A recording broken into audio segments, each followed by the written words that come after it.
ದತ್ತಾತ್ರೇಯರನ್ನು ಹಿಂದೂ ಧರ್ಮದ ಮಹಾನ್ ಯೋಗಿ, ಗುರು ಮತ್ತು ತ್ರಿಮೂರ್ತಿಗಳ ಅವತಾರ ಎಂದು ಪೂಜಿಸುತ್ತಾರೆ. ಅತ್ರಿ ಮಹರ್ಷಿಯ ತಪಸ್ಸು ಮತ್ತು ಅನಸೂಯಳ ಪತಿವ್ರತಾ ಶಕ್ತಿಗೆ ಸಂತೋಷಗೊಂಡ ತ್ರಿಮೂರ್ತಿಗಳಾದ ಬ್ರಹ್ಮ, ವಿಷ್ಣು, ಮಹೇಶ್ವರರು ನಾವೇ ನಿನ್ನ ಮಗನಾಗಿ ಜನಿಸುತ್ತೇವೆ ಎಂದು ಆಶೀರ್ವದಿಸಿದ್ದರು. ಅದರ ಫಲವಾಗಿ ದತ್ತಾತ್ರೇಯರು ಜನಿಸಿದರು. ದತ್ತ ಎಂದರೆ ಕೊಟ್ಟವನು, ಅತ್ರೇಯ ಎಂದರೆ ಅತ್ರಿ ಮಹರ್ಷಿಯ ಪುತ್ರ ಎಂದರ್ಥ. ದತ್ತಾತ್ರೇಯರು ಬಾಲ್ಯದಿಂದಲೇ ಅಪಾರ ಜ್ಞಾನ ಮತ್ತು ಯೋಗಶಕ್ತಿಯನ್ನು ಹೊಂದಿದ್ದರು. ಧ್ಯಾನ, ತಪಸ್ಸು ಮತ್ತು ಪ್ರಕೃತಿಯ ಅಧ್ಯಯನದಲ್ಲಿ ಆಸಕ್ತಿ ತೋರಿದರು.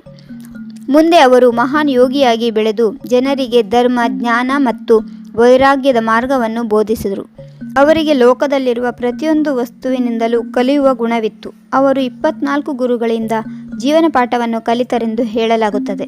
ದತ್ತಾತ್ರೇಯರ ಮುಖ್ಯ ಉದ್ದೇಶ ಜನರಿಗೆ ಸತ್ಯ ಮತ್ತು ಆತ್ಮಜ್ಞಾನ ಬೋಧಿಸುವುದು, ಧರ್ಮದ ಮಾರ್ಗ ತೋರಿಸುವುದು, ಅಹಂಕಾರವನ್ನು ದೂರ ಮಾಡುವುದು, ಪ್ರಕೃತಿಯಿಂದಲೂ ಜ್ಞಾನ ಪಡೆಯಬಹುದು ಎಂದು ತಿಳಿಸುವುದು, ಹಾಗೂ ಭಕ್ತಿ, ಯೋಗ ಮತ್ತು ವೈರಾಗ್ಯದ ಮಹತ್ವವನ್ನು ಹೇಳುವುದಾಗಿದೆ.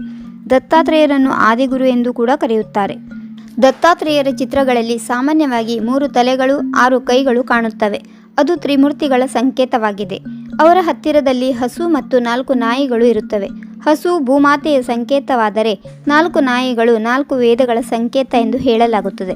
ಭಕ್ತರು ದತ್ತಾತ್ರೇಯರನ್ನು ತ್ರಿಮೂರ್ತಿಗಳ ಏಕರೂಪ ಎಂದು ಭಕ್ತಿಯಿಂದ ಆರಾಧಿಸುತ್ತಾರೆ.